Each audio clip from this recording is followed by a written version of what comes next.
बिस्मिल्लाहिर्रहमानिर्रहीम अस्सलाम वालेकुम नाज़रीन। आज 7 बजे के साथ मैं हूं काशिफ रफ़ीक। हमारी जो मेन इस प्रोग्राम की होस्ट हैं अस्मा इकबाल, उनकी कोई ट्रेजिडी हो गई जिसकी वजह से आज वो प्रोग्राम होस्ट नहीं कर रही। आज आर्जी तौर पे मैं ये प्रोग्राम होस्ट कर रहा हूँ। नाज़रीन, जो हमने वफाकी दारुल हुकूमत में देखा, जो पंजाब में देखा, जो खैबर पख्तूनख्वा में देखा, 3 दिन 72 घंटे हमने ऐसे लगा कि जैसे इस्लामाबाद में एक नई सूरत हाल का सामना है। तमाम कंटेनर्स है, सिक्योरिटी है, और उसकी वजह एक थी कि पेशावर से एक वज़ीर आला सरकारी मशीनरी, सरकारी वसाइल के साथ वफाक पे चढ़ाई करने आ रहे थे, और उससे कुछ दिन पहले उन्होंने इनकलाब का नारा भी लगाया था, और फिर लोगों को लाते रहे, और यहाँ आखिर में आके पता ये लगा कि वज़ीर आला खैबर पख्तूनख्वा यकदम पतली गली से निकले और वो इस्लामाबाद KPK हाउस पहुँच गए। फिर वहाँ से किस पतली गली से निकले और कहाँ पहुँचे किसी को कोई पता नहीं, और 48 घंटे वो वज़ीर आला जो हैं वो रूपोश रहे। और उनकी जो मरकज़ी क़यादत थी, अपोजिशन लीडर उमर अयूब साहब बिलखसूस, उन्होंने वीडियो बयान जारी किया। असद कैसर साहब ने बयान जारी किया कि उनको जो डिटेन किया गया है, हिरासत में रखा गया है, उनको फौरी तौर पे रिलीज़ किया जाए। इसके हवाले से खैबर पख्तूनख्वा असम्बली का इजलास भी बुला लिया गया, पेशावर हाई कोर्ट के दरवाजे भी खटखटाए गए। लेकिन हुआ ये कि यकायक अली मीन गंडापुर साहब बरामद हो गए, और पता ये लगा कि उन्होंने कहा मैं तो इस्लामाबाद में था, खैबर पख्तूनख्वा हाउस में था। सवाल ये है कि तहरीक इंसाफ कब तक अवाम को इस तरह बेवकूफ़ बनाएगी, और कब तक डेलिबरेटली इदारों के ऊपर इस तरह हमला करेगी, इस तरह तज़हीक अमेज़ बातें करेगी कि जैसे तमाम के तमाम नुकसानात, तमाम के तमाम मसाइल जो है वो इदारे उसके ज़िम्मेदार हैं। अगर उन इदारों ने हिरासत में लिया था, अगर पुलिस ने गिरफ्तार किया था, फिर अली अमीन गंडापुर साहब खैबर पख्तूनख्वा असम्बली पहुँचे कैसे? मैं आपको बताता चलूँ, इससे पहले भी एक मार्च हुआ था इस्लामाबाद में, और अली अमीन गंडापुर साहब यकायक गायब हो गए थे, और बाद में ये इत्तला मिली कि वो नींद की वजह से सोए हुए थे, तो वो रेस्ट कर रहे थे, सिग्नल नहीं मिले थे। ये तमाम चीज़ें जो तावीलें पेश की गई, लेकिन ये तावीलें उस वक्त क्यों नहीं पेश की जाती जिस वक्त इदारों के ऊपर इल्ज़ामात लगाए जाते हैं, जिस वक्त बगैर तहकीक के बातें की जाती हैं, जिस वक्त जो है वो ट्रेंड बनाए जाते हैं। मैं इस बात पे पहले दिन से कन्विंस रहा हूँ कि ये सारी की सारी जो मोबिलाइजेशन है ये बिला वजह नहीं है।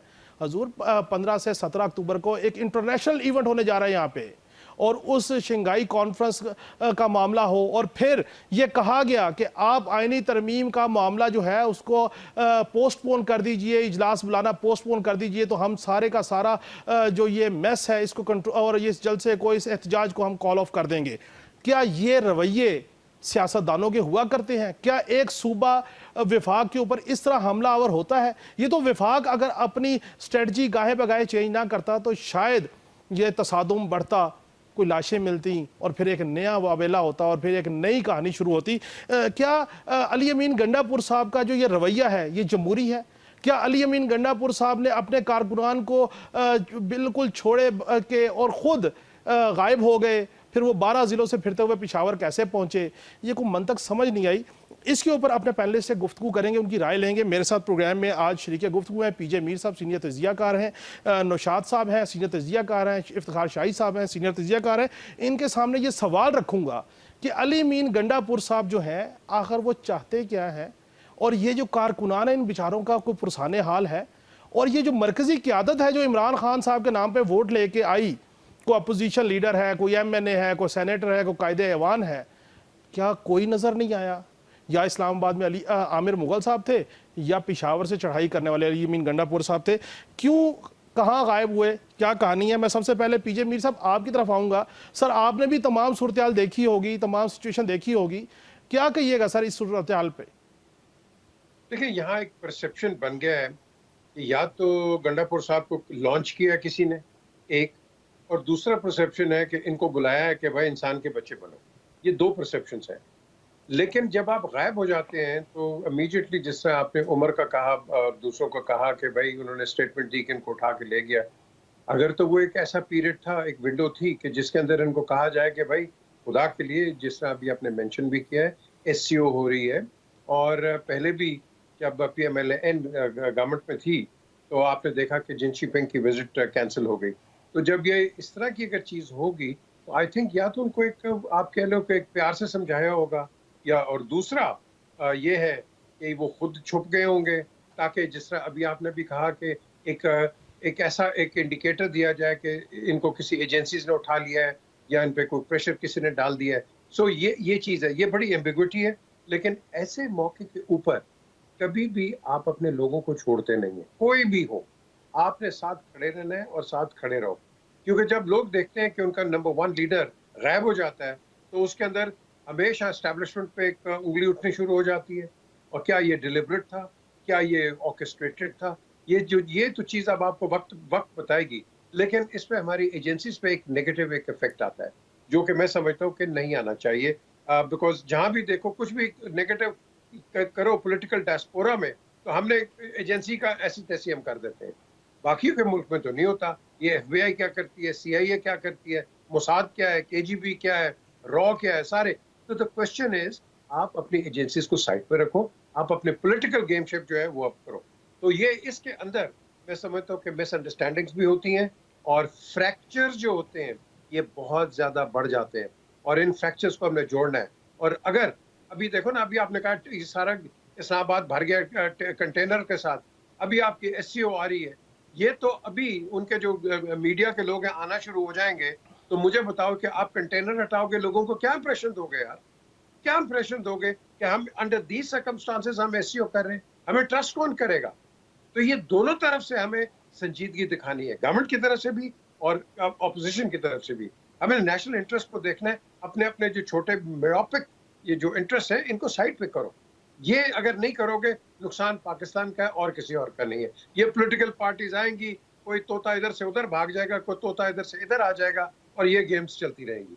सो I think it is high time we thought nationally and in the national interest. और यहाँ मैं दोबारा आपके प्रोग्राम में रिपीट करता हूँ, general Asim has to take a stand.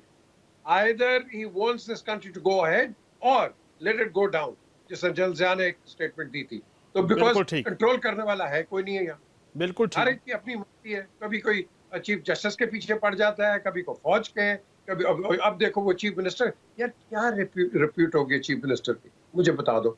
बिल्कुल chief minister is a king of his province. क्या क्या रेपुटेशन है उनके। रिमार्क्स देखो, फिर आगे से काउंटर रिमार्क्स देखो। हमने अपना मजाक उड़ा के खुदा की कसम काशिफ रख दिया है। और ये शर्मिंदगी होती है कि जब बाहर के आपके जो उसके जो रिमार्क्स आते हैं और बाहर के जो परसेप्शंस क्रिएट किए जाते हैं, इसको हमें खत्म। बिल्कुल ठीक है। मैं नौशाद साहब, सर आपने पीजे मीर साहब की गुफ्तगू सुनी। अगर मुल्क का इंटरेस्ट अजीज़ है तो फिर मुल्क में इंतशार के लिए क्यों हम प्रियम्प्ट करते हैं, क्यों स्टेप लेते हैं?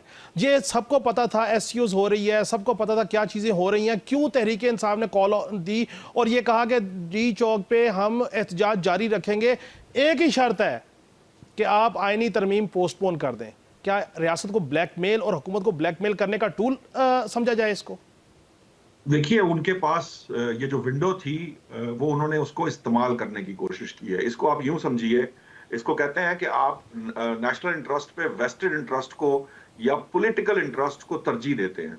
यही वो प्रॉब्लम है जिसके ऊपर आर्गुमेंट किया जाता है कि हमारे यहाँ जो सियासी जमातें हैं वो अपने बहुत छोटे फायदे के लिए कुछ ऐसे आर्गुमेंट्स करती हैं या कुछ ऐसे सवालात उठाती हैं या ऐसी ब्लेम गेम करती हैं या ऐसी कैंपेन्स रन करती हैं जो इन दी एंड हमारे जो इदारे हैं, हमारा जो मुल्क है, हमारी जो नेशनल सिक्योरिटी है, उसको गजन पहुंचती है। अब ये जो आप बात कह रहे हैं, ये बिल्कुल वाज़ेह सी सिंपल सी बात है कि ये जिद जो थी ये क्यों की गई। बल्कि जिद से भी पहले आप ये देख लीजिए कि जब आपको पता था कि एससीओ समिट हो रही है तो जो बानी तहरीक इंसाफ थे जेल में, उन्हें 2 जलसे आपके सामने हुए हैं। संजानी में भी हुआ है, यहाँ लाहौर में भी हुआ है। लेकिन उसके फौरन बाद ये कहा गया कि अब जो अगला जलसा एक तो वो डी चौक पे होगा और दूसरा मीनारे पाकिस्तान पर होगा।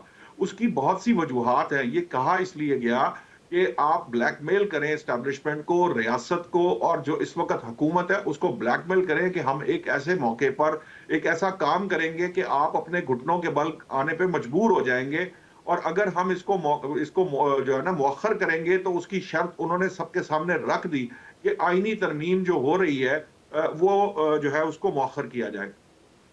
एक तो मुझे आज तक ये बात समझ नहीं आई कि क्या इस मुल्क के अंदर आइंदा 5 साल के बाद कोई हुकूमत नहीं आएगी। ये आखिरी 5 साल हैं जब हुकूमत हो रही है। हमारे यहाँ सियासी जमातें जो है वो इतनी कोता नजर है उनकी और इतनी शॉर्ट साइटेड हैं कि उनके लिए ये जो जो डू एंड डाई का मामला होता है कि ये एक आखिरी हुकूमत है, इसके बाद तो शायद हुकूमत मिलनी ही नहीं है, या इसके बाद तो खुदा ना खास्ता पता नहीं क्या हो जाएगा कि उनको हुकूमत नहीं मिलेगी। हमें ये बात सोचनी चाहिए, हमारे सियासतदानों को ये बात समझना होगी कि मुल्क जो है उसका जो मुफाद है उसको तरजीह दी जाती है। सारी दुनिया के अंदर मुल्क के मुफाद के ऊपर अपने पॉलिटिकल इंटरेस्ट को कभी तरजीह नहीं दी जाती। लेकिन ये जो खास तौर पर अब जब आप इससे हटकर, ये तो जनरल बात है ना, आप जब पाकिस्तान तहरीक इंसाफ की तरफ आते हैं तो फिर आपको ये बात पता चलती है कि पाकिस्तान तहरीक इंसाफ का जो तर्ज सियासत है उसके अंदर ये वही बिल्कुल एग्जैक्ट उनकी जो जिसको कह लें डिपिक्शन, वो आपको वजीर आला KPK की तकरीर में, उनके अंदाज में, उनके जो अमल है उसमें नजर आती है। एक्चुअली यही तहरीक इंसाफ है और यही तहरीक इंसाफ का करैक्टर है, क्योंकि आपने बानी तहरीक के मुंह से भी अल्फाज सुने हैं कि वो किस किस्म के अल्फाज अदा करते रहे हैं, चाहे IG के लिए हो या जिस अंदाज से अदा करते रहे हैं। उसमें ओए तोए से लेकर गालन गलोच भी है, उसमें जो है वो इदारों की जो उसके ऊपर चढ़ाई भी है, और उसी बुनियाद पर ये जो है ना 9 मई हुआ। कल जो गंडापुर साहब है उन्होंने असेंबली के फ्लोर पे तस्लीम किया है कि 9 मई क्यों हुआ। बिल्कुल ठीक। पाकिस्तान तहरीक इंसाफ कहती थी कि 9 मई के अंदर जो ये पाकिस्तान तहरीक इंसाफ इन्वॉल्व नहीं है, कल उन्होंने असेंबली फ्लोर पे ये कहा कि और 9 मई ना होता तो और क्या होता। बिल्कुल ठीक, बिल्कुल ठीक। हमें दीवार से लगाया जा रहा था, आपको पॉइंट आ गया, जुल्म ढाए जा रहे थे। आपका पॉइंट आ गया। इफ्तिखार शाही साहब, लगता ये है कि रियासत ने ऐसा मास्टर स्ट्रोक खेला है कि गंडापुर साहब के तो कम से कम चारों शाने चित हुए हैं, और बानी तहरीक इंसाफ के भी, ना उनको कोई लाशें मिली, ना वो यहाँ पे सस्टेन कर सके, ना मरकजी लीडरशिप बाहर आई, ना कारकुनान यहाँ पे सस्टेन कर सके। गो के कारकुनान से मुझे ज़ाती तौर पे हमदर्दी है कि जो उनके साथ हुआ, कि कोई लीडर ही नहीं है और बेचारे कसम पुरसी की हालत में यार बारिशों में फिरते रहे। और अब मतलब वो जो हासिल करना चाहते थे विंडो ऑफ अपॉर्चुनिटी, वो विंडो ऑफ अपॉर्चुनिटी तो उनको हासिल नहीं हुई, तो अब क्या करेंगे? देखिए, एक तो काशिफ मेरे ख्याल में आप तो उसको मास्टर स्ट्रोक कह रहे हैं, मैं कहता हूँ कि हुकूमत वक्त इंतहा दर्जे की नालायक साबित हुई है कि एक शख्स कि जिसके ऊपर आपका सारा एक तरह से फोकस था, वो शख्स कहीं मोटरवे से होता हुआ, ईरान रोड से, मार्गला से होता हुआ D चौक पहुँचा। यहाँ पे मीडिया ने उसको देखा और दिखाया भी सही। उसके बाद वो शख्स खैबर पख्तूनख्वा हाउस चला गया, और उसके बाद वो कैसे पहुँचा है पेशावर वापस, गोया कि इस नालायक हुकूमत को अभी तक मालूम नहीं है कि ये कैसे हुआ है। लेकिन जो आपने बात की इब्तदाई में और तहरीक इंसाफ के जो सियासी तर्ज अमल है उसके ऊपर बात हो रही है, मैं समझता हूँ कि हर अमल का एक रद्द अमल होता है काशिफ। देखिए, इस वक्त जो हुकूमत में बैठी है यही वो लोग हैं कि जो PDM में भी शामिल थे, और उस वक्त 2 सूबों की जब हुकूमतें डिज़ोल्व की गई तो यही लोग थे कि जिन्होंने 90 रोज़ के अंदर इलेक्शन कराने से इनकार किया। और उस वक्त की अदलिया ने जब इनसे कहा कि ऐसा क्यों नहीं किया जा रहा, तो आपको याद है कि पार्लियामान के फ्लोर पे और कैमरों के सामने अदलिया को रेडिक्यूल किया गया, और यहाँ तक कि दफ़ा 144 होते हुए उस वक्त अपने एक इत्तेहादी JUFA के लोगों को अलाउ किया गया कि वो सुप्रीम कोर्ट के सामने डंडे लहराते हुए अदलिया के मुखालिफ तकारीर करें, और सब ने की। तो मेरा ख्याल में ये जो तर्ज अमल है, और उसके बाद देखें कि वो PDM की सरकार जाते जाते इस मुल्क के अंदर सेंसस कराने की अप्रूवल दे गई। अंडरस्टैंडिंग ये थी कि जो इंतखाबात हैं इनको मज़ीद डिले किया जाए, क्योंकि 6 माह का वक्त तो कम से कम दरकार होगा ना सेंसस को पूरा करने के लिए। तो एक स्कीम थी। तो मैं समझता हूँ कि ये, और उसके बाद फिर देखें आप कि आप इस मुल्क के अंदर आइनी तरामीम करने जा रहे हैं, कुछ 56 के करीब आइन को रीराइट करने जा रहे हैं, और आप हफ्ते और एतवार के दिन आप इजलास बुला लेते हैं। आपके मुल्क के वज़ीर कानून को, वज़ीर आज़म को, आपके इत्तेहादियों को किसी को नहीं मालूम कि मुसवदा कहाँ है। तो आप आज कहें कि तहरीक इंसाफ बहुत बुरी जमात है, यकीनन होगी, लेकिन आप अपने तर्ज अमल पर तो ज़रा गौर करें। फिर जब वो जमात आपसे कहती है कि इस मुल्क के अंदर आइन में लिखा है कि आप पुरअमन एहतजाज कर सकते हैं, आपको आइन इजाज़त देता है, और जब अदालतों से जाके वो इस हवाले से इजाज़त नामे लेते हैं, तो आप कभी तो रात के 12 बजे उन इजाज़तनामों को इस बुनियाद पर मनसूख कर देते हैं कि शहर में दहशत गर्दी का ख़तरा है। कभी आप उनको कहीं जानवरों की जो मवेशी मंडी है वहाँ पे आप जलसा करने की इजाज़त देते हैं, और फिर शहर के अंदर इतने कंटेनर्स लगा देते हैं कि जो आम शहरी है वो गोया कि अपना सौदा सल्फ नहीं ख़रीद सकता, और आप कहते हैं कि जी हम तो उनको उनका जबूरी हक दे रहे हैं। फिर उसके बाद आपने देखा है कि कल परसों जो इस शहर के अंदर तमाशा होता रहा, बल्कि यहाँ से ले कर आपने कौमी शाहराहों तक को खोद डाला और खंदकें बना दी उसके और अंदर। आज मरकजी हुकूमत ने शाही साहब जी। केपी के हाउस सील कर दिया। केपीके हाउस सील किया, आपका आईजी उस हाउस के अंदर घुसा है बगैर किसी इजाजत के, और आपको मालूम है कि सिंध हाउस हो, पंजाब हाउस हो, केपी हाउस हो, जीबी हाउस हो, ये हर उस प्रोविंस की टेरिटरी है। गोया कि आप वहाँ पे उसके तकद्दुस का आपको ख्याल रखना है। या आइन में खुद लिखा हमने, मैं नहीं कह रहा, आप नहीं कह रहे, तो गोया कि किसी वारंट के बगैर आप अंदर जाते हैं। मैं शायद साहब इसी पे केपी के हाउस की सील के ऊपर मैं पीजे मीर साहब आपसे भी शॉर्ट कमेंट दरकार है मुझे कि आज मरकज जो है बहुत सारे एलिगेशन लगा के केपी के हाउस सील कर रही है। अगर ये एलिगेशन थे तो इससे पहले एक्शन क्यों नहीं हुआ? तो ये भी तो एक एक्सट्रीम पोजीशन है हुकूमत की, क्या कहिएगा सर इस पे? बिल्कुल एक्सट्रीम है। देखें, नंबर वन, मेरे भाई ने बिल्कुल सही बात की है। वो अपने अपने प्रोविंसेस की वो टेरिटरी है, आप उसको डिग्रेड नहीं कर सकते। ये बिल्कुल गलत बात है। और ये जो हुआ है, I think it shouldn't happen. ये किसके ऑर्डर्स पे हुआ है we don't know, but violation जो होती है, अगर गवर्नमेंट की तरफ से ये वायलेशन होगी तो फिर रिएक्शन भी होगा। देखे ना, अब तो काशिफ गोलियों की बात हो गई है। वो गंडापुर ने कल क्या कहा, अगर आप गोली चलाओगे हम भी गोली चलाएंगे। Now this is a very very very serious situation. और क्योंकि अगर इतना बड़ा एक आदमी चीफ मिनिस्टर अगर बात करेगा तो निचला जो कारकुन है, हमें क्या पता कोई शरपसंद भी बीच में निकला है, हमें क्या पता कोई ऐसा बंदा भी निकला है कि जो कि इस तरह का कोई एक्शन कर जाए। तो एक तो number one, whether it is the government और द ऑपोजिशन, अपने अल्फाज बड़े केयरफुल आप सोचें, क्योंकि आपको याद है कि एक गोली चली थी आर्च ड्यूक फर्डिनेंड के ऊपर, जहां जिसने वर्ल्ड वॉर 1 स्पार्क कर दिया था। एक गोली चली उसकी असैसिनेशन पे। अल्लाह ना करे अगर यहाँ कुछ हो जाए, खुदा जाने, तो फिर आप क्या करोगे? कौन इसको बचाओगे? बिल्कुल ठीक। Particularly in keeping view आपकी इकोनॉमी, कीपिंग इन व्यू आपने ये लोन्स भी रिटर्न करने। ये जो बात आपने की ना पीजे मीर साहब, जो बात आपने की इकॉनमी की, इसके ऊपर मैं अगले सेगमेंट में गुफ्तगू करूंगा। मैं सिर्फ एक शॉर्ट कमेंट दरकार है नौशाद अली साहब आपसे कि केपी के हाउस ये जो सील कर दिया गया फेडरल की तरफ से, आप समझते हैं कि ये कोई जस्टिफाइबल अमल है?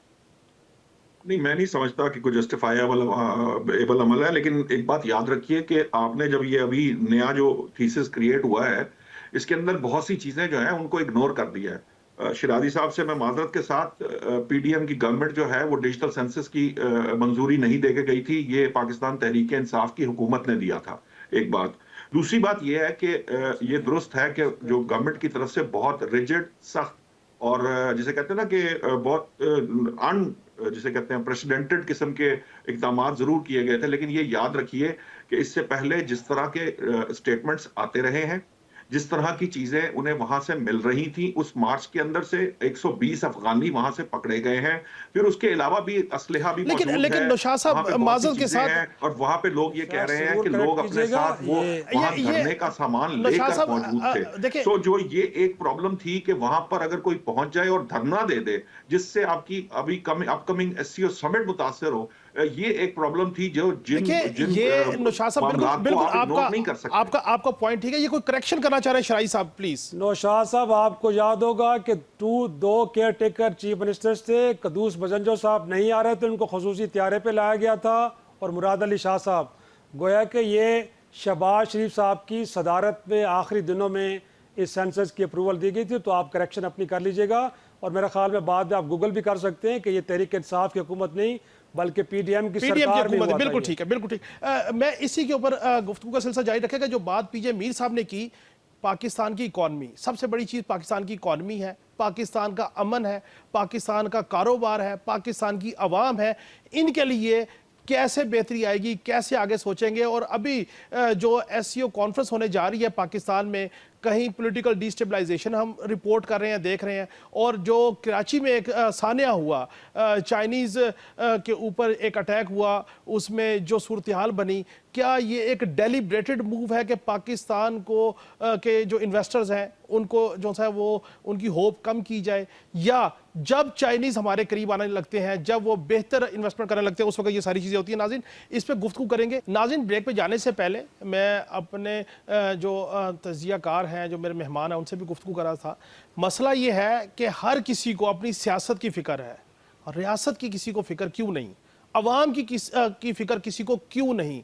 अब हम जो पॉलिटिकल इंतशार की तरफ हैं, जल्द से जुलूस हैं कि सिर्फ हमें पॉलिटिकली माइलेज मिल जाए या आईनी तरमीम पोस्टपोन हो जाए या असम्बली और सेनेट के इजलास पोस्टपोन हो जाए, और इन सारी चीज़ों को मैनेज करने में भी एनर्जी लगती है, फोर्स लगती है, चीज़ें लगती हैं। और हम देखें कि कराची में जो वाक़या हुआ, चाइनीज़ के ऊपर एक अटैक हुआ, एक कलदम तंजीम ने उसकी ज़िम्मेदारी भी कबूल की। क्या ये दहशत गर्दी का जो नासूर 2001 से हमें चिमटा हुआ है, कई 100 अरबों डॉलर जो हैं वो हमारे नुकसान हो गए, हमारे प्यारों की ज़िंदगियाँ चली गई इस सारी लड़ाई में, लेकिन अमन कायम नहीं हो रहा। इसकी एक वजह ये तो नहीं कि हम यहाँ से अंदर से सहूलतकारी बैरूनी दुश्मनों को दे रहे हैं। इसके ऊपर पीजे मीर साहब आपसे आप बात कर रहे थे इकॉनमी की। सर, इकॉनमी तो तब बेहतर होगी जब अमन होगा, दहशतगर्दी कंट्रोल होगी। जो चाइनीज़ के साथ वाकया हुआ कराची में, इस पे क्या कहिएगा सर? सबसे पहले तो काशिफ हमें यूनिटी दिखानी है।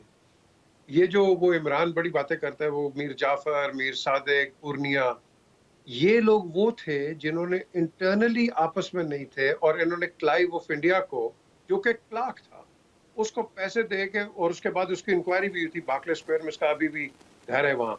तो क्वेश्चन इज कि हमारे अंदर यूनिटी नहीं होगी तो बाहर वाला आपका एडवांटेज ले जाएगा। ये एक बेसिक फैक्ट है। हम बिल्कुल डिसयूनाइटेड हैं, और अल्लाह जन्नत कायद आज़म को वो जो 3 लफ्ज कह गया था ना, यूनिटी, फेथ एंड डिसिप्लिन, ये तीनों चीजें हमारे अंदर नहीं है, और यही वजह है कि आज मुल्क इस बहरान पे बैठा है। मेरे एक भाई ने अभी बात की है कि वो यार गवर्नमेंट किसी की परमानेंट नहीं होती है। क्या ये समझते हैं कि मैं ही रह गया हूँ, मैंने 5 साल के बाद, बाकी हुकूमत नहीं आएगी? सो द क्वेश्चन इज, ये एससीओ जो आज आ रही है, ये क्या आ रही है? पॉलिटिकल अफेयर्स एंड बेसिकली आपके ये जो सिक्योरिटी अफेयर्स है, इसमें बात करने की। सिक्योरिटी आपने पहले आपने बता दिया क्या हुआ कराची के अंदर। ये जो कराची हमारे चाइनीज भाई मरे हैं यार, इनका कोई खून डिफरेंट है? इनको क्यों? मैं यहाँ एक ही तरीका है, अगर वो एक्सट्रीमिस्ट मेजर्स ले रहे हैं काशिफ, हमें भी एक्सट्रीमिस्ट मेजर्स लेने हैं। हम चले जाते हैं, हमें चाहिए पब्लिकली इनको शूट करो, पब्लिकली मारो, ताकि इनमें इबरत आए, इनको पता चले कि भाई तुम किसी की जान नहीं ले सकते उस तरह। बट हम क्या करते हैं, हम इनको एक रास्ता वो दे देते हैं, इनको कानूनी भी दे देते हैं, ये भी कर देते हैं, पकड़ भी लेते हैं, बताते भी नहीं है क्या है। आज तक बेनज़ीर के मर्डर्स मिले आपको? मुझे बता दें, वो उज़्बेक थे, कहाँ हैं? पकड़े थे इन्होंने? रहमान मलिक ने खुद मुझे बताया पकड़े हुए। भाई बताओ ना, कहाँ से आए थे ये? हम बताते भी नहीं है, और साथ शोर भी करते हैं और रोते हैं कि ये क्या हुआ। ये बड़ा मुश्किल वक्त है। हम क्या कर रहे हैं कि आप IMF से, वर्ल्ड बैंक से, दूसरों से आप लोन्स लेते हैं, बिल्कुल लें, दुनिया पूरी लेती है, लेकिन आप क्या करते हैं, आप ओवर स्पेंडिंग कर जाते हैं। जब आप ओवर स्पेंडिंग कर जाते हैं, ओवर बोरोइंग फिर आपकी होती है, ओवर बोरोइंग के साथ आप मुल्क को नीचे लगा देते हैं। तो जब मुल्क नीचे लगेगा तो आपका पेट्रोल भी 5 रुपए, गैस भी, बिजली भी, हर चीज आपकी बढ़ जाएगी। सो बेसिकली ये ट्रिकल डाउन इफेक्ट है, एक आम आदमी पे पड़ता है। आज एक आम आदमी जिसका मेरे ख्याल 20 से 25 हज़ार रुपया था बजट, अब वो 40-50 हज़ार रुपये पे चला गया। तनख्वाहें आपकी बढ़ती नहीं है, रेट ऑफ इन्फ्लेशन से आ गया। पूरे पाकिस्तान के अंदर कोई आपकी तनख्वाह बढ़ाता कोई नहीं है। तो मुझे बताएं, ये लोग निकलेंगे नहीं तो क्या करेंगे? क्या करेंगे मुझे बता दें आप। सर्वाइवल पे हम इस वक्त ICU में, और इस ICU के अंदर एक ही तरीका है जो मैं बार बार कहता हूँ, मिल के बैठ के बात करो। अगर तुम नहीं करोगे, तुम सारे फारिग हो जाओ, सब फारिग हो जाओगे, बिलीव मी। बिल्कुल ठीक, बिल्कुल ठीक। कौन आएगा? मैं आपको दोबारा रिमाइंड कराता हूँ, ये फौज आ गई, अब ये जाएगी नहीं, क्योंकि enough is enough, enough is total enough. हम पिच बॉटम पे आ गए। फॉरेन इन्वेस्टर पाकिस्तान में आना नहीं चाह रहा, FDI आपकी इतनी आ नहीं रही, तो मुझे बताओ पैसा कहाँ से आएगा? आपका अभी भी फ्लाइट ऑफ कैपिटल है बाहर से। तो मुझे ये बता दो, ये FATF के अंदर से, तो जब हम उसे बाहर थे, आपकी इकोनॉमी फिर भी ठीक थी, क्योंकि आपकी ब्लैक इकोनॉमी चला रही थी इस मुल्क को। अब वो भी आपने कर्टेल कर दिए। अब आप मुझे बताओ, व्हाट हैव यू गॉट? लोग आपके टैक्स बेस पे है कोई नहीं है, यहाँ टैक्स देना कोई चाहता कोई नहीं है। वो कहते हैं ये ABCD जो लीडर है, बाय द वे लीडर भी कोई नहीं, प्लीडर है। ये प्लीडर्स जो हैं, क्या ये अपनी जेब से निकालेंगे? No they won't. So it is high time we need to get it. आपका पॉइंट आ गया। नौशाद अली साहब, सर आपसे भी यही सवाल रखूंगा कि ये जो पाकिस्तान को जो ख़तरा है वो अंदरूनी दुश्मनों से है, बैरूनी दुश्मनों से है, क्योंकि मैं इस बात पे कन्विंस हूँ बाय द वे कि बैरूनी दुश्मन अंदरूनी सहूलतकारी से पाकिस्तान को डिस्टेबलाइज कर रहे हैं। और चाइनीज़ जिस वक्त हमारे साथ ज़्यादा इंटैक्ट होते हैं फाइनेंशियली, उसी वक्त उनके ऊपर अटैक शुरू हो जाते हैं, उसी वक्त धरने शुरू हो जाते हैं। और माज़रत के साथ 2014 में भी तहरीक इंसाफ एहतजाज के मोड में थी, और आज भी तहरीक इंसाफ ही एहतजाज के मोड पे है। ये कोइंसिडेंट है, डेलिब्रेटेड स्क्रिप्ट है? मैं तो समझने से कासिर हूँ सर, आप क्या समझते हैं? देखिए, आपकी बात से मैं इत्तेफाक कर सकता हूँ। इसमें कोई दो राय नहीं है कि जो पाकिस्तान की जो इंटरनल मामलात हैं, जो एक्सटर्नल फोर्सेस हैं, वो इंटरनल फैसिलिटेशन के जरिए ही पाकिस्तान को डिस्टेबलाइज करने की कोशिश करते हैं। ये दहशतगर्दी की सारी जंग जो है, और यहाँ पर ये तहरीक तालिबान पाकिस्तान हो या मजीद ब्रिगेड हो या दूसरे BLA के लोग हों या अदरवाइज कुछ ग्रुप्स हों, पंजाबी तालिबान हो, पख्तून तालिबान हो, ये सारे के सारे जो है इनको फंडिंग्स कहीं ना कहीं से होती है। ऐसे नहीं हो सकता कि यहाँ पर ये जो इतने बड़े बड़े ऑपरेशंस करते हैं या इतनी खुदकुश हमले करते हैं या इतने इनके पास जो है वो अमरीकी जदीद असलहा मौजूद है जो इन्होंने पहुंचा दिया हुआ है, ये जो आपके कच्चे के डाकुओं तक बेच दिया हुआ है। तो ये सारा कुछ जो है ये एक्सटर्नल पार्ट्स की जो फंडिंग है, फाइनेंसिंग है, उसके साथ ही होता है। आपको याद होगा कि कुलभूषण यादव जब बलूचिस्तान से पकड़ा गया था, उसके बाद पाकिस्तान में दहशतगर्दी का एक बड़ा नेटवर्क जो है वो कंट्रोल हो गया था, और दहशतगर्दी के मामलात के अंदर हम ऑलमोस्ट उसको काबू पाने में कामयाब हो गए थे, क्योंकि हमने एक जो बलूचिस्तान और KPK पे जो खास तौर पर जो एक्शन हो रहे थे वो हमने कंट्रोल कर लिए थे। अब मसला क्या है? मसला ये है कि देखिए, बाज़ औक़ात ऐसा भी होता है कि आप जाने अनजाने कुछ चीज़ों में आप उसका ना फ्यूल बन रहे होते हैं। आप अपने किसी ज़ाती मकसद के लिए या अपने किसी सियासी मकसद के लिए आप कोई ऐसा एक्ट कर रहे होते हैं जो एक्चुअली आपको आपके इल्म में भी नहीं होता, और आपको एक्सटर्नल फोर्सेस जो है वो आपको अपना जो है ना ईंधन बना रही होती हैं। मसला ये है कि ये बात किसको समझ नहीं आती। आपको समझ आ गई है तो किसी और को क्यों समझ नहीं आ सकती कि भाई एक सिंपल सी चीज है कि अगर हमारे यहाँ जो इकोनॉमिक स्टेबिलिटी नहीं होगी तो हमारा मुल्क जो है वो तरक्की नहीं कर सकेगा और हमें प्रॉब्लम आएंगी। अभी इकोनॉमिक स्टेबिलिटी के हालात जो है वो मीर साहब ने आपके सामने रखे हैं। मुझे ये बताइए कि SCO कॉन्फ्रेंस जो है उसका नुकसान किसको है? हमारे यहाँ गवादर का नुकसान किसको है? क्या पाकिस्तान तहरीक इंसाफ को उसका नुकसान है? तो पाकिस्तान तहरीक इंसाफ गवादर के खिलाफ बात क्यों करती थी या CPEC के खिलाफ बात क्यों करती थी? उसको स्लो डाउन क्यों किया था? बिल्कुल ठीक। इनको तो ये तो एसेट, नेशनल एसेट है ना, तो ये तो पाकिस्तान तहरीक इंसाफ को ओन करना चाहिए था। पाकिस्तान तहरीक इंसाफ को गवादर को ओन करना चाहिए। तो फिर ये सारी चीजें उनके खिलाफ बात क्यों की जाती थी? क्यों कहा जाता था कि हम इसके सारे मामलात को चेक करेंगे? आपने इनकी हुकूमत के अंदर देख लिया कि इन्होंने क्या कर लिया? क्या फर्क पड़ गया? क्या चाइनीज कंपनीज के ऊपर एतराज हुए, क्या निकल आया? वुज़रा ने कुछ भी नहीं निकला। बिल्कुल बात यह है कि हमें ये बात समझनी है। मैं ये नहीं कह रहा कि कोई जाने कर रहा है या अनजाने कर रहा है। बात यह है कि आप जो कुछ कर रहे हैं उसका जो नतीजा है वो उनकी फेवर में जा रहा है, जो पाकिस्तान की तरक्की जिनको पसंद नहीं है या वो पाकिस्तान को मुस्तहकम नहीं देखना चाहते। तो फिर अगर आपके अमल से ऐसा कोई नतीजा निकलता है तो आपको अपने अमल को दुरुस्त करना पड़ेगा। बिल्कुल ठीक। मैं जरा लाइंस ठीक करनी पड़ेंगी। बिल्कुल ठीक। आपको पॉइंट आ गया सर। एक्टिविटी वो करनी है जो नेशनल इंटरेस्ट में हो। आपको पॉइंट आ गया। इफ्तिखार शाही साहब, कोई जाने में करे अनजाने में करे, अगर तकवीयत बैरूनी कुव्वतों को मिल रही है, उनके पाकिस्तान के दुश्मनों को मिल रही है, तो फिर तो सहूलतकारी तो हुई ना सर।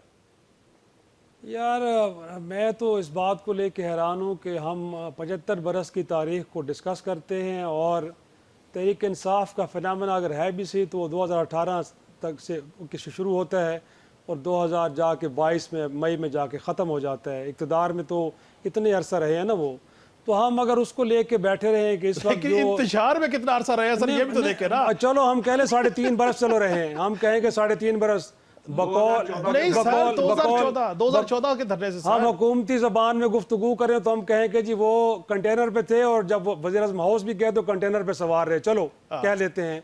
लेकिन वो शख्स था कि जिसके होते हुए कोविड में दुनिया की मईशतें ट्रिपल कर गई, कोलैप्स कर गई, बट आपकी मईशत चलती रही।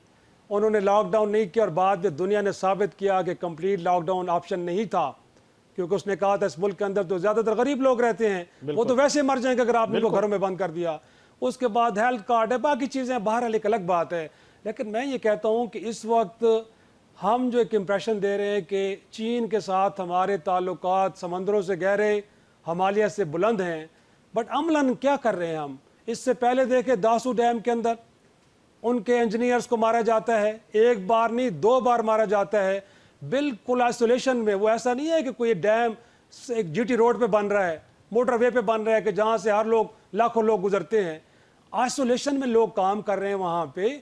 हमारी सिक्योरिटी के ऊपर बहुत बड़े सवाल उठते हैं काशिफ। इस वक्त जो बैरूनी दुनिया हमें कर्जे दे रही है, चीन सबसे बड़ा कर्जा देने वाला मुल्क है, $15 बिलियन आपने उनसे लिए हुए हैं। आपके एनर्जी के मंसूबे वो चला रहे हैं, आपके लिए स्ट्रेटेजिक डैम्स वो बना रहे हैं, गवादर पोर्ट उन्होंने आपको बना के दी। इस मुल्क के अंदर जितने बड़े बड़े मोटरवेज हैं, वो वेस्टर्न रूट है या ML1 है, वो बना रहे हैं। तो मेरा ख्याल में आप सिर्फ स्टेटमेंट की हद तक, आज इस मुल्क के प्राइम मिनिस्टर की स्टेटमेंट आ गई जी बिल्कुल हम नहीं छोड़ेंगे, ना काबिल कबूल, शदीद मजम्मत करते हैं, और बाद में आप चले जाते हैं पूरा का पूरा, मैं पंजाबी कहता है पूरा टब्बर चला जाता है, आप बीजिंग में जाके बैठते हैं और वहाँ से उनसे कहते हैं कि अब हो गया, नेक्स्ट टाइम नहीं होगा। लेकिन कराची में क्या हुआ, उनके 2 लोग, गोया कि इन लोगों की तो बड़ी एक सिक्योर मूवमेंट होती है। मैं तो पहला सवाल काशिफ ये करता हूँ कि सिक्योरिटी ब्रीच हुआ कैसे है? कैसे पता चला कि इस गाड़ी के अंदर हमारे चीनी दोस्त जा रहे हैं और उनको दहशतगर्दों ने टारगेट किया है? उनकी मूवमेंट को आम मूवमेंट तो नहीं थी। तो मेरा ख्याल में पहले हमें अपने हाउस को इन ऑर्डर करना पड़ेगा। और दूसरा ये है कि सियासी जमातों के गुफ्तगू तब होगी कि जब आप पॉलिटिकल टेम्परेचर को नीचे लेके आएंगे। प्रॉब्लम तो ये है कि कोई सुप्रीम कोर्ट फैसला देती है किसी एक मखसूस इंस्टीट्यूशन से मुतालिक, हुकूमत उठ कर खड़ी हो जाती है, वहाँ जाके कानून साजी करके कहती है कि हम तो इस पर अमल दरामद नहीं करेंगे। इलेक्शन कमीशन ऑफ पाकिस्तान करता है कि जो कुछ करना है मैं आपके फैसले पर अमल दरामद नहीं करूँगा। कहीं एक लगता है कि प्रैक्टिस एंड प्रोसीजर कमेटी के अंदर 2 लोग ऐसे हैं कि जो काजी साहब के साथ कंफर्टेबल नहीं है, आप रातों रात एक ऑर्डिनेंस लेके आते हैं, कमेटी तब्दील हो जाती है, उसके बाद खुद आप देख रहे हैं कि किस तरह एक आला अदालत के अंदर तमाशा लगा हुआ है।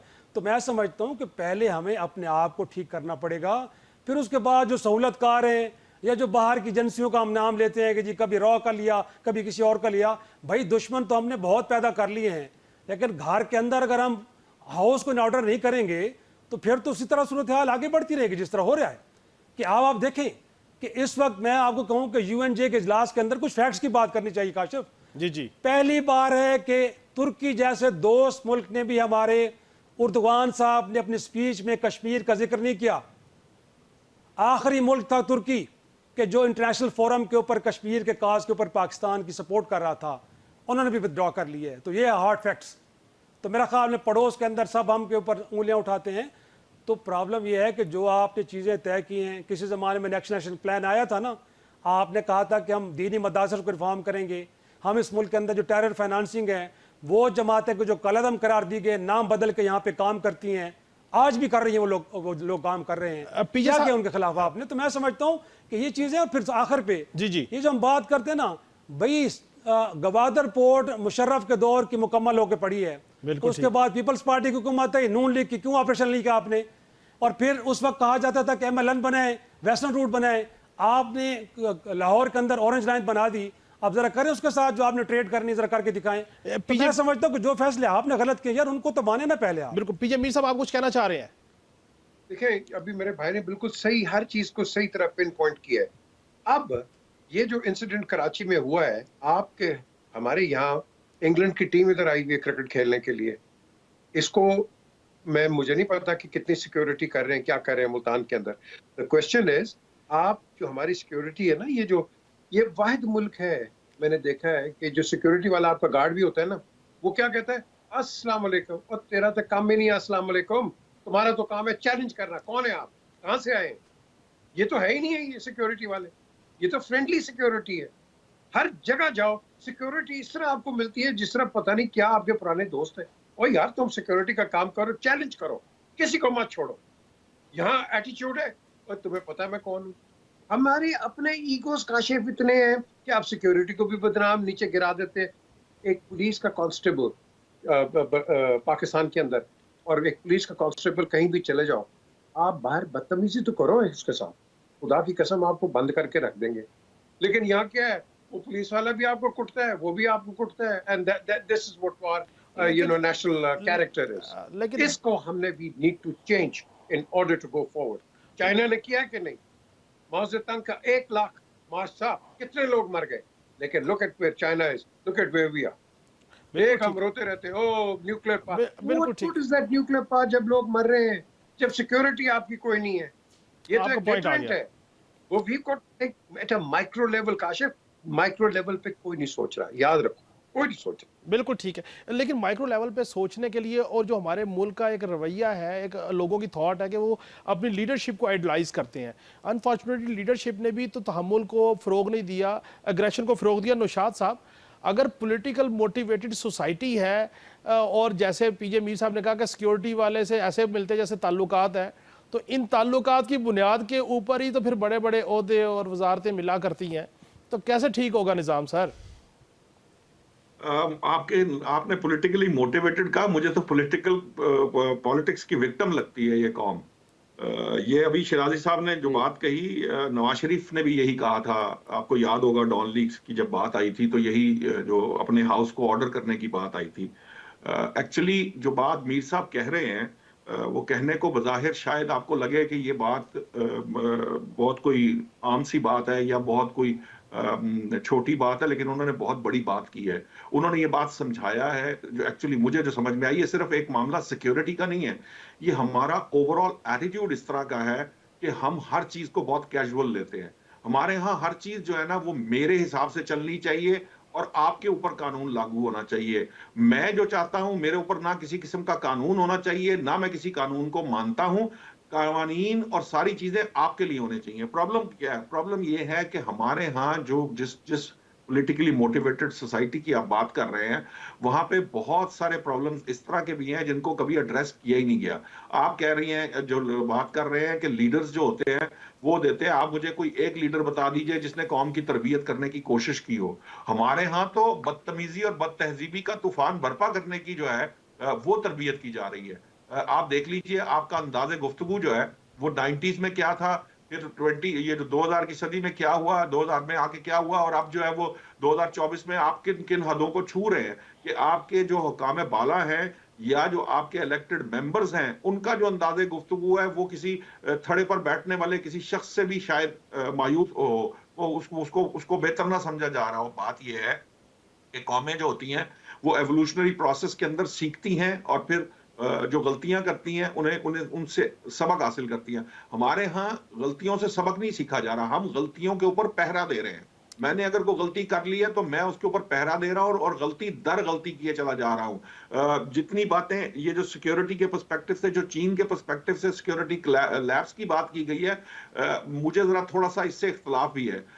ठीक कह रहे हैं, मतलब मुझे इससे इस तरह से इख्तलाफ नहीं है, लेकिन मैं ये बात भी तस्लीम करनी चाहिए कि न जाने इस तरह के कितने और जो इंसिडेंट हैं जिनको सिक्योरिटी फोर्सेस जो है वो टर्न डाउन भी कर रही हैं, उनको कंट्रोल भी कर रही हैं, उनको होने नहीं दे रही। सो अपनी जगह पे वो काम किए चला रहे। मसला सिर्फ ये है कि आप जब अपने मुल्क के अंदर ये पॉलिटिकल जो इंस्टेबिलिटी है उसको इस हद तक बढ़ा देते हैं, आपकी फोर्सेस, आपकी तवज्जो, आपका फोकस वो किसी और जगह पे है। आपने यहाँ पे इंग्लैंड टीम को भी सिक्योरिटी प्रोवाइड करनी है, वहां पर भी सारा ऑपरेटर्स इस्तेमाल करना है, फिर आपका इस्लामाबाद भी बंद है और लाहौर भी बंद है और आपकी सारी तवज्जो जो है वो इस्लामाबाद और लाहौर में लगी हुई है। तो अल्टीमेटली कहीं ना कहीं थोड़ी सी कोताही जो है वो कराची में होती है। तो फिर जो है ना वो जहां जगह मिलती है या जहां जरा सी कोई गफलत हो रही होती है वहां पे स्ट्राइक करता है वो दहशतगर्द। आपका पॉइंट आ गया सर। तो दुश्मन जिस ताक में है उस ताक में हमें वो मौका फराहम नहीं करना, और वो उसी सूरत में मुमकिन होगा जब ये लोग एक प्लेट, जैसे कहते हैं ना, एक पेज पर आकर मिलकर जो है ना इस सारे मामले के अंदर जो मुल्क के मामलात हैं, नेशनल सिक्योरिटी के या नेशनल मामलात हैं या कौमी मामलात हैं, इन सब में मिल बैठकर बात करें। सड़कों पर आकर चीजें तय नहीं हो सकती। जी ठीक, आपका पॉइंट आ गया। और मैं समझता हूं कि तमाम लोगों को इस बात को कंसीडर करना चाहिए कि क्या हम वाकई ही अपनी गलतियों पर पहरा दे रहे हैं या उनसे सीख रहे हैं। एक ब्रेक से जब वापस आएंगे तो ऑल पार्टी कॉन्फ्रेंस चल रही है, गाज़ा को 1 साल हो गया। इस 1 साल के बाद तमाम सियासी जमातों के अकाबरीन आज सर जोड़ के बैठे हैं पाकिस्तान में, और गाज़ा के ऊपर एक कॉन्फ्रेंस हुई है। जमात इस्लामी इसका मोटिवेटेड टूल थी जिसने इस आइडिया को इनिशिएट किया। क्या ये गाज़ा के ऊपर ऑल पार्टी कॉन्फ्रेंस है या गाज़ा के बहाने किसी और चीज़ पे भी गुफ्तगू होगी? नाज़रीन, गाज़ा की सूरत हाल पर 1 साल मुकम्मल हो गया। 50,000 से ज़ाहिद बच्चे, बूढ़े, जवान, ख़वातीन शहीद हो गए और कई हज़ार से ज़्यादा ज़ख्मी हो गए। इंफ्रास्ट्रक्चर सब तबाह हो गया और निहत्थे फ़लस्तीनी जो हैं वो इसराइली बर्बियत का शिकार हैं। मुस्लिम उम्मा, मुस्लिम कंट्रीज़ सिर्फ मजम्मत कर रहे हैं, चीज़ों को चल रहे हैं, और इसराइल है कि उसकी जारियत रुकने का नाम नहीं ले रही। कभी वो हिजबुल्लाह पे अटैक करता है, कभी लिबनान की तरफ मुंह करता है, कभी शाम की तरफ जाता है। क्यों इसराइल इतना खुलेआम फिर रहा है? और ईरान के साथ जो एंगेजमेंट है, क्या वो बराह रास्त मज़ीद एंगेजमेंट हो सकती हैं या नहीं हो सकती? और इसी तनाजुर में आज पाकिस्तान में ऐवान सदर में ऑल पार्टी कॉन्फ्रेंस हो रही है, जिसमें तमाम सियासी लीडरान शरीक हैं, लेकिन तहरीक इंसाफ ने इस कॉन्फ्रेंस का, ऑल पार्टी कॉन्फ्रेंस का बाइकाट किया है, शरीक नहीं हुई। मौलाना फजल रहमान, नवाज शरीफ साहब, जरदारी साहब सारे शरीक हैं। इस पे गुफ्तगू करेंगे। शाही साहब, सबसे पहले आपसे गुफ्तगू शुरू करूँगा। गाज़ा की जो सूरत हाल हमने देखी, इस सूरत हाल के ऊपर होना तो ये चाहिए था कि मुस्लिम उम्मा इकट्ठी होती, कोई मजम्मत से आगे बढ़ के कोई मुरम्मत वाले इकदाम होते हैं, लेकिन हमने देखा नहीं। लेकिन पाकिस्तान में एक ऑल पार्टी कॉन्फ्रेंस हो रही है, कैसे देख रहे हैं इस सारी सिचुएशन को? बिल्कुल बड़ा ही एक अफसोसनाक और अंदोहनाक के गोया कि इस जंग को जो 7 अक्टूबर गुज़श्ता बरस शुरू हुई थी, और एक तरफा जंग, इसको जंग क्या कहेंगे, इसराइली बर्बरियत है जो हर रोज़ होती है। और हम हर रोज़ ख़बरों में देखते हैं कि आज 2000 फ़लस्तीनी शहीद हो गए, आज 1500 हो गए, आज 10,000 हो गए, आज 5000 हो गए, आज इतने हो गए। तो मेरा ख़्याल में इस दौरान अगर देखें तो जो आलमी जो रद्द अमल है हुकूमतों की हद तक, तो ज़ाहिर सी बात है, अमेरिका हो या यूरोप हो या उनके जो इत्तेहादी हों, वो जैसा भी हो, इंसानी हकूक़ को लेकर ज़रूर इस मामले पे एक फ़र्ज़ी स्टेटमेंट ज़रूर देते हैं कि इस मामले का हल होना चाहिए, जंग रुकनी चाहिए ताकि इंसानी अलमिया ना हो। लेकिन साथ में अगली सांस पे ये भी कह देते हैं कि इसराइल को अपने दिफा का हासिल है, और उनके ख़िलाफ़ जो लड़ने वाले हैं वो गोया कि अपनी आज़ादी की तहरीक नहीं लड़ रहे, बल्कि वो दहशतगर्द है, वो हमास हो या फिर हज़बुल्लाह हो। तो मेरा ख़्याल में उनका तो जो तर्ज़ अमल है वो हमने देख लिया। लेकिन इस दौरान हमने देखा है कि वेस्टर्न वर्ल्ड के अंदर कुछ ममालिक ऐसे भी थे, जैसे आयरलैंड है, जैसे स्पेन है, या कुछ और ममालिक के जिन्होंने फ़लस्तीन की रियासत को तस्लीम भी किया, और वहाँ पर उन्होंने उनके सफ़ीरों को भी मुकर्रर किया है। और मोर इम्पॉर्टेंटली साउथ अफ्रीका जैसे मुल्क का किरदार भी हमने देखा है कि जो सारे मामले को इंटरनेशनल कोर्ट ऑफ जस्टिस पे लेके गया है, और वहाँ जाके इसराइल के ख़िलाफ़ कुछ हमें सुनने को भी मिला ऐसा कि जिससे इस्टेब्लिश हुआ कि इस वक्त जो कुछ इसराइल कर रहा है वो बहरहाल आलमी कवानीन के ख़िलाफ़ वर्जी है, और निहत्ते लोगों को वहाँ पर मारा जा रहा है, कि जो एक तरह से जंगी जुर्म है। लेकिन इस दौरान 57 इस्लामी ममालिक और उनकी तंजीमें, गोया कि OIC हो या अरब लीग हो, उनका तर्ज़ अमल काफ़ी काशिफ बहुत ही मायूस कुन है। गोया कि हम तो अब रिसेंट पास में जो कुछ हुआ है, जिसमें हिजबुल्लाह के हसन नसरुल्लाह को शहीद किया गया, या इस्माइल हनिया की शहादत हुई तेहरान के अंदर, या फिर तेहरान के साथ डायरेक्ट कॉन्फ्लिक्ट पे गया, यहाँ पे दुनिया, इस्लामी दुनिया खामोश है, गोया कि कोई बात ही नहीं हो रही। और लगता ही है कि फ़लस्तीनियों को और उनके साथ जो हिमायत करने वाले एक वाहिद मुल्क है ईरान, उसको अकेला छोड़ दिया गया है, और बाकी या तो खामोश तमाशाई बने बैठे हैं, या जिन्होंने इसराइल के साथ अपने ताल्लुकात उस्तवार के यहाँ तक भी नहीं किया कि उनको कम अज़ कम थोड़ी देर के लिए मुअत्तल ही कर देते ताकि जैसा जाता उन लोगों को। लेकिन मेरे ख्याल में हम समझते हैं कि आज इस्लामाबाद में जो ऐवान सदर के अंदर एक कॉन्फ्रेंस हो रही है, इसको लेके इनिशिएटिव बड़ा अच्छा है। लेकिन प्रॉब्लम यह है कि आप दुनिया में आपकी आवाज़ कितनी तवाना है, आपको कितनी गौर से सुना जाता है। तो हम तो अपना कश्मीर का जो मामला है उसको भी बेहतर अंदाज इस पे शाही साहब मैं आपसे दोबारा को प्रेडिक्शन भी लेना चाहूँगा। PJ मीर साहब, गजा को किस बात की सज़ा मिल रही है? गजा को सज़ा बड़ी सिंपल तरीके से आपको बताऊं कि इस्लामिक ब्लॉक में ये जो डिसयूनिटी है, ये उसकी वजह से मिल रही है, और वो हमें भी मिल रही है। मैं तो अपना केस प्लीड करूंगा ना, ये तो गाजा के लिए सारे बैठ गए हैं, ये कश्मीर के लिए क्यों नहीं बैठते सारे? क्या प्रॉब्लम है इनको? क्योंकि हम डायरेक्ट इफेक्टीज हैं। वहां तो 42,000 लोग मारे हैं ना, बच्चे, निहत्ते, हर चीज। हमारे तो लाखों इन्होंने मारे हुए हैं। प्रेग्नेंट औरतों को बेनेट्स मारी हुई है इन्होंने, मेरे पास वीडियोस पड़ी हैं, दिखा दूं। प्रेग्नेंट औरतों को बेनेट्स मारी है इंडियन आर्मी ने, उस पर तो हम बात ही करते हैं। आपकी मैस ग्रेव्स डिस्कवर हुई है, हमने डिस्कोर्सेस बेल्जियम में किए हुए, लंदन में किए हुए। तो the question is, because we are weak, because ये जो आप हमारी सियासी हालात देखते हैं, बिकॉज ऑफ दिस हमें कोई सीरियसली लेता कोई नहीं। देखो ना, वो साउथ अफ्रीकन जो औरत थी बेचारी, उसने जाके इंटरनेशनल कोर्ट ऑफ जस्टिस में इनके खिलाफ करारदाद पास करवाई। द क्वेश्चन इज, उनके लिए हो रही है, हमारे लिए क्यों नहीं हो रही? मुझे बताओ। बिकॉज हमारे पॉलिटिकल फेलियर्स हैं, इकोनॉमिक फेलियर्स हैं, and this is the reason. वो कहते हैं ये तो लूजर्स हैं, ये तो बार बार आ जाएंगे हमसे पैसे मांगने के लिए, तो इनको हम हड्डी देते रहेंगे, तो इनकी कोई वक्त ही कोई नहीं है। This is the reason India advantage ले जाता है। गिव क्रेडिट टू इजराइल, वो यूनाइटेड है, एक छोटा सा मुल्क, एक छोटा सा स्ट्रिप, वो यूनाइटेड है, and the entire Muslim world is absolutely disoriented except Iran.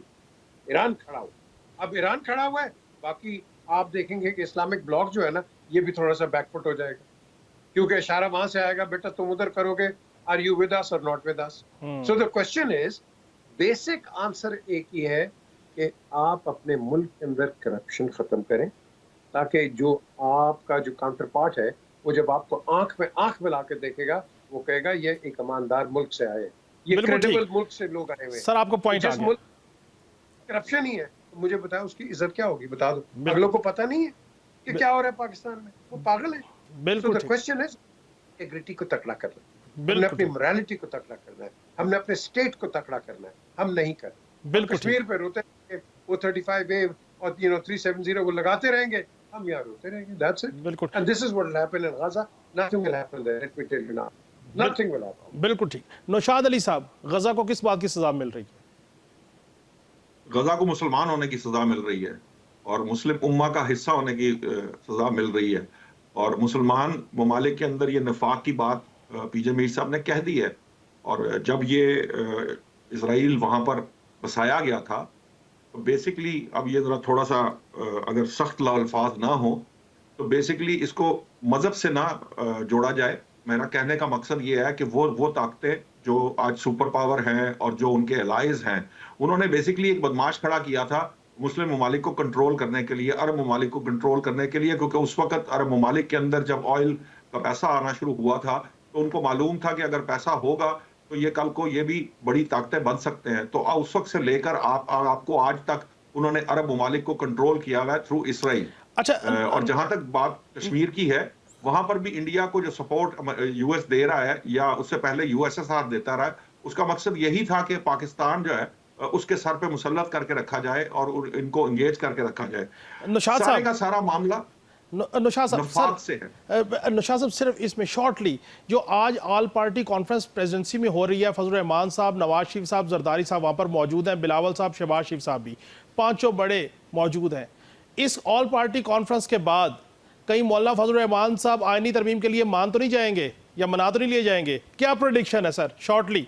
देखिए, ये मौलाना फजल रहमान ने अपनी तकरीर में ही कह दिया है कि मैं सिर्फ यहाँ इस फलस्तीन के मामले पे बात करने के लिए आया हूँ, लेकिन एक बात याद रखिए कि जब मनाने का मामला उस लेवल तक आ जाएगा जहां जाकर मान जाना चाहिए, तो मौलाना फजल रहमान मान ही जाएंगे। मान ही ये जाएंगे, सी बात है, मान ही जाएंगे। पीजे मीर साहब, आप क्या देख रहे हैं sir, what do you think? अगर ये होगा, मेरा ख्याल है कि मौलाना साहब का जो पॉलिटिकल करियर है बिल्कुल उड़ जाएगा। देखो, आपने एक चीज पे खड़े रहना है, प्रिंसिपल के ऊपर। क्या ये जो तरमीमें लेके आ रहे हैं आदि इन प्रिंसिपल? आपके पास ऑपोजिशन है और आपकी जो पार्लियामेंट है, इट इज ऑलरेडी परसेप्शन ये है कि it is a fake parliament. तो फेक पार्लियामेंट अगर आप कह रहे हैं, हालांकि जो मर्जी इसको कह लो, है पार्लियामेंट है, लेकिन परसेप्शन क्रिएट करके हैं, तो दुनिया आपको क्या कहेगी? तो मौलाना साहब को आप कितना कजोल करोगे? अगर आप इनको हड्डी डालोगे और ये हड्डी खा लेंगे, तो that is the end of it. फिर मौलाना साहब की क्या क्रेडिबिलिटी रहेगी? तो द क्वेश्चन इज, हमने जो भी बैठा है, गवर्नमेंट हो या ऑपोजिशन, आपको जल्दी किस चीज की है? आपको कुछ जल्दी किस चीज की है? नहीं, आप चीफ रख के क्या ये फिर चीफ जस्टिस पे क्वेश्चन आ जाएगा, वो ये तो सिफारिशी है, तो उसकी उम्र बढ़ा के रखा हुआ है। बिल्कुल ठीक रॉन्ग सर, परसेप्शन। बिल्कुल ठीक। इफ्तिखार शाही साहब, देखिए काशिफ, जो 63A से मुतल्लिक सुप्रीम कोर्ट का फ़ैसला है, तो उसने आईनी तरमीम के लिए 2/3 अक्सरियत के एहतमाम कर दिया है, लिहाजा उसके लिए मौलाना फजल रहमान साहब की कोई ज़रूरत नहीं है। मौलाना साहब को एक बात पे मनाना था हुकूमत वक्त ने, और वो मना लिया गया। मैं आपको इतला दे रहा हूँ कि उनसे कहा गया है कि आप सड़कों पे इमरान खान के साथ खड़े ना हों, बाकी सारे मामला हम संभाल लेंगे। तो मौलाना साहब ने इस हद तक ज़रूर डील कर ली है कि वो सड़कों पे नहीं आएंगे, हुकूमत के लिए जीना हराम नहीं करेंगे। तो मेरे ख्याल में ये भी एक बहुत बड़ी सहूलतकारी उनकी जानिब से है, बट वो वोट नहीं करने जा रहे तरमीम को, क्योंकि उसमें उनका किरदार वाकई अब उसकी कोई ज़रूरत नहीं है, क्योंकि जी, उसके हवाले से 63 का फैसला आ चुका है। अब जितने भी घोड़े आपको चाहिए वो मैसर हो जाएंगे आपको। जी ठीक, बहुत बहुत शुक्रिया इफ्तिखार शाही साहब आपका, नौशाद अली साहब आपका, पीजे मीर साहब आपका हमारे साथ शरीक गुफ्तगू थे। नाज़रीन, आपने हमारे पैनलिस्ट की गुफ्तगू सुनी। इस बात पे कंसेंसस नज़र आता है कि अगर मौलाना फजलुर रहमान साहब आइनी तरमीम में सपोर्ट दें या ना दें, लेकिन कम अज़ कम वो एजिटेशन का हिस्सा नहीं बनेंगे तहरीक इंसाफ के साथ मिलके, और शायद वो खामोशी इख्तियार करेंगे। नाज़रीन, आज का प्रोग्राम इतना ही, कल फिर मुलाकात होगी। अल्लाह हाफिज़।